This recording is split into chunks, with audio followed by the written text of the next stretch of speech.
To use Circle to Search in Redmi Note 15 Pro 5G, first of all we'll need to open settings on our device. Next step is to scroll down, and here we want to find the home screen. Click on it, then scroll all the way down and enter System Navigation. Now for both gestures and buttons you can find Circle to Search.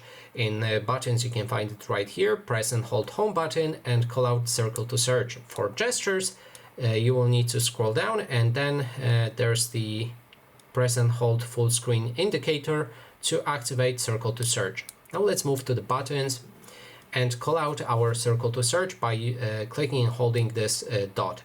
Now this is how the Circle to Search looks like.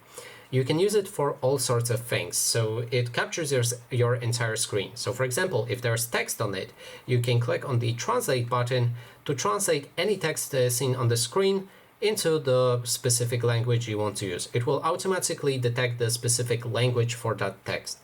Then there's the song detect. It will detect the song. If there's song playing, it will just tell you the name of that song. Then there's the search. You can use voice input or text input and then ask about the image you're seeing on your screen. And lastly, you can just click anywhere and then it will select that specific space of the screen and perform Google search with it. And that is basically everything. Thanks so much for watching, and if you like this video, please consider subscribing.